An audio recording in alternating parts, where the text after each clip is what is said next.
Hey, yo, it's Guido coming at you with a tactics talk and a review of the Tier 2 Polish 7TP. Yes, a Tier 2 tank review. I'm going to do a review of all the Polish tanks. This will be kind of down and dirty. We'll get into more details when we get to around Tier 4 or so, but with the Tier 2, you can see here it is in my garage. And it is a modification of the British Vickers Mark E with an upgraded turret and gun, and they actually built 110 of these during September 1939, so one has to assume they actually saw some action potentially during the invasion of Poland. You'll see that it looks a lot like the rest of the little Tier 2 tanks. They all are a little bit odd here and there. This one's actually fairly tall and has a pretty big flat face on it, so it is very difficult actually to hide this thing. Although the nice thing is that the turret is relatively tall for a Tier 2 tank, so it can look over some of the rubble out there. There are some of these very small tanks who have trouble getting their guns up and over some of the larger pieces of rubble on the maps. That can actually be an issue with some of them. But it is a very big target, and that hurts it a little bit with the dispersion of the guns down at that tier. Although you tend to be close when you're shooting, a much bigger target means you're more likely to get hit by the bad dispersion guns that are spraying bullets in every which way. That's basically it right here. This whole tank. We'll take a look at the tech tree considerations. One thing to realize here is you move from Tier 1 to Tier 2. It goes from 2 crew up to 4 crew. This crew configuration is exactly the same all the way to the Tier 10, which is going to be, if you look at it here, commander, gunner, driver, and loader. So if you wanted to move your crews through the entire sequence, you could do so. I don't really recommend doing that until you get to Tier 4 or 5. Those are the first tiers you're going to spend any kind of time in with crews to get them actually built up. If you're throwing gold at them, then buy new crews as you go. I would buy 80% crews probably up to Tier 5, and then at Tier 5, and I'll show you that as we do all the reviews as we go. At Tier 5, you probably want to start moving your crews through to at least keep them, especially once they get that first skill going on at around Tier 5 or 6. But those are the only real considerations there. As far as the research items, it's about 2,500 experience, which means on a good win with decent damage, a ×2, and maybe even popping a reserve, you can completely unlock everything on this tank in one good game. It took me 3.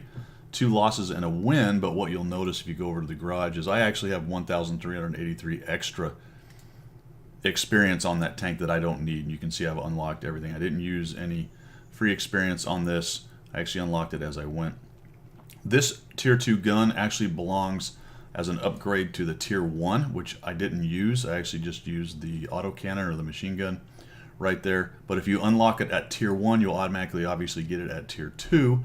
And then to get to the Tier 3 gun, you need to get the turret and the gun. I didn't bother too much, but usually it's tracks before you can put on the rest of your equipment. Like I said, 2,500 to unlock the 10 TP, which is the Tier 3. As far as the equipment and things go, down here you'll notice that I didn't do anything other than put some kits on it for the whole 3 games that I played. I didn't even carry any gold. I simply would not bother putting equipment on this unless you plan on hanging out at Tier 3 for a while, which may be your thing. Take a quick look at the comparison here. It's a pretty standard Tier 2 tank. I did put the Tetrarch there, which is one of the rare Tier 2, not rare, that's not true. There's tons of Tier 2 premium tanks just to kind of give you a bit of a comparison, but the damage is right there where most Tier 2s are, somewhere in the 40s to 50s, maybe up to 60. Penetration is fine at 55. If we take a look down here, I'm just going to jump down to the armor. Where is the armor down here? 17, 18, even the best one that I pulled here is a 25 or 35. The pen, you're simply going to go through nearly everything that you shoot at, provided you don't hit a strange angle. Rate of fire is right up there, nice and fast. 2.5, 3 second reload. There it is, 2.69, right in line with everything else. Turret traverse, who cares? Good elevation. Most of the tanks down at this low tier tend to have that. The T60 is a weird design. It's only got a -5, so that is a bit of trouble for the T60. T60, however, is very fast. Aim time is okay, but that dispersion is starting to come down at Tier 2 from Tier 1, but it's still quite a large dispersion. So with an 80% crew, you're going to be spraying shots all over the place. Interestingly, the DPM on the 7TP for a Tier 2 is way up there. Remember that the way I set this up is 100% crews, no equipment, top modules. And with the premiums, obviously, there's no top modules. It's as it comes. I talked about the whole armor already. You can see the T60 is top in class right there. But the rest of, most of Tier 2 tanks, most of the Tier 2 tanks do not have much armor. Taking a look down here, engine power is, you know, right in there. The speed at 35 is okay. It's a little bit more sluggish than some of the others at this. You can see the Tetrarch raging around at 64 kilometers an hour there. Concealment, who cares? Tetrarch is sneaky. This thing is not very sneaky. Like I said, it's pretty big.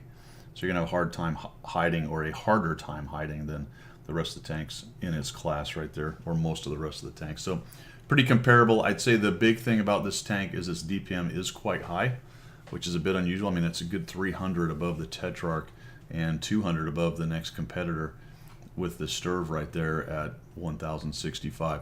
So I don't have all the Tier 2s obviously here, but that's pretty good news for you if you're running the Tier 2, that at least your DPM is going to be pretty good. So let's take a look here at a fight. Actually, for my setup, I forgot, we always go over how I did on this. Statistics.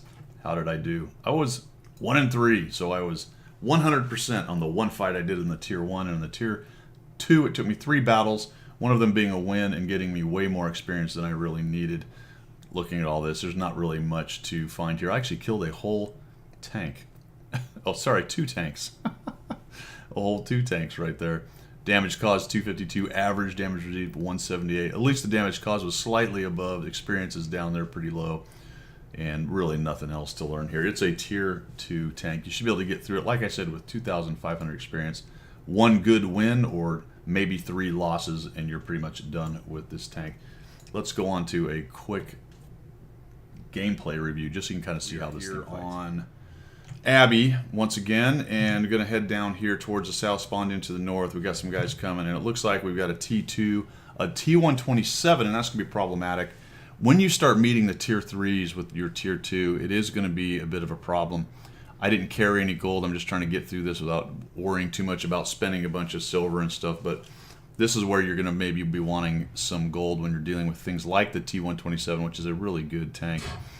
The T2 comes around the corner, actually hits me with one of those shots, and I miss again, and he hits me again. So it's just one of those things. Bad dispersion, but he gets lucky. I get unlucky, and I come away the loser as far as the trade goes right there. And we've got behind us right here a Panzer 38, what is it, T, which actually has pretty darn good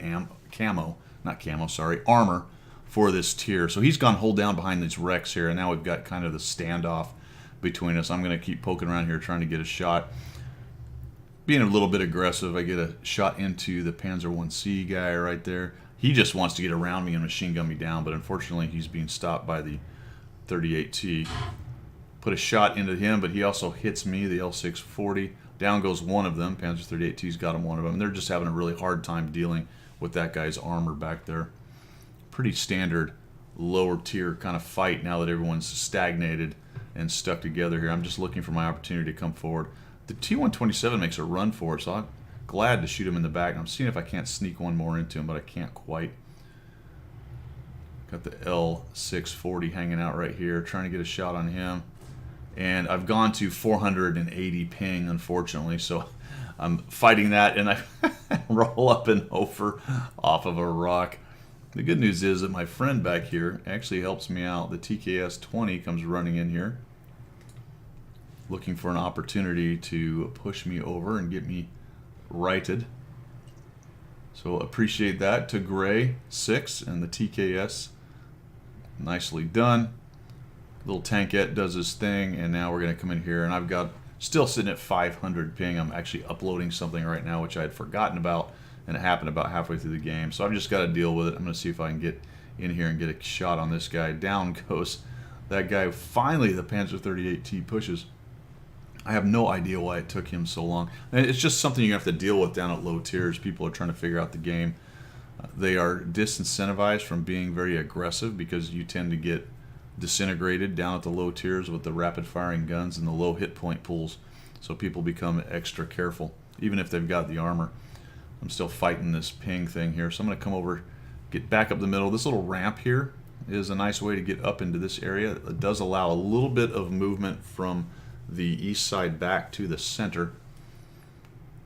I'm afraid there's a guy up in the Abbey there, but I'm not sure where he went. We'll find him in a minute. He's in an interesting spot I didn't even know existed. It's one of those things, places that people find, and I always wonder why exactly they even bothered to find it. We've got this other TKS-20 running around, and I'm just fighting that ping, so I'm going to take a couple of funny shots here. We'll take a shot. This one actually comes a lot closer than I thought it would. He stops and spins, so I'm able to actually line one up, put another one on him. And this is pretty funny. I'm getting some serious lag, but I'm actually able to lob one right on top of him and come up with a kill. 402 damage right there. I'm going to come off this rock, manage to do it without dying, and you'll see as we come around here, I'll just go fast. He's kind of in this little nook behind some buildings and up next to the Abbey. And apparently the way in there is through these rocks right here, because the Panzer IIIe will actually drive up in here and somehow manages to get up with that guy. So we'll just speed this thing up. Initially I'm thinking, well, is that the way? And he goes that way. I bump into him, unfortunately. And he just drives up and around. He's figured it out. He's going to come up here and we'll take down the TKS-20 that's hiding in a place that I had no idea why you would even go there, but he did. Probably just trying to hide and survive. We end up winning that one. So pretty typical low-tier battle right there. Push forward till you find them, a little bit of trading and hiding behind rocks. One guy hold down who's able to keep them from pushing me, otherwise they'd just come around and wiped me out, and then dealing with some high ping stuff. But as you can see, I got like 1,800, 1,900 experience out of that win because it was a ×2, and I did okay damage for tier 2, and we ended up winning. So expect to get through this tank pretty quick. I would say no more than 4 battles. Even if you lost, you'd probably be through this tank.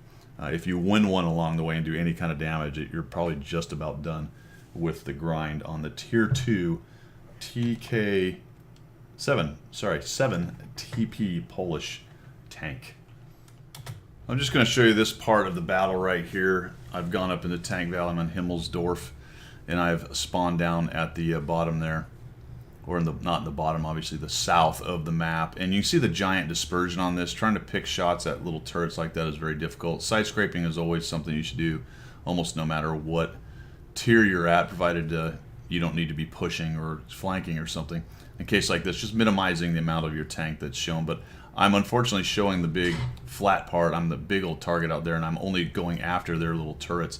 These guys are going to refuse to come out from behind this rubble, and they're just going to take shots at me. I'm going to end up bouncing. There's that angle thing. You know, the turret is not very thick on that, but I get a weird angle and end up bouncing off it. Now I'm down to a one-shot. Fighting these guys, and it's just very difficult to get shots in there with the dispersion on this tank. So I finally decided this Cruiser 3 has moved up, so I'll move up with him and see if we can't take this guy down. His buddy's dead, so maybe between the two of us we can deal with it. Now there's an interesting tank on this in this battle here, and you may have already noticed it.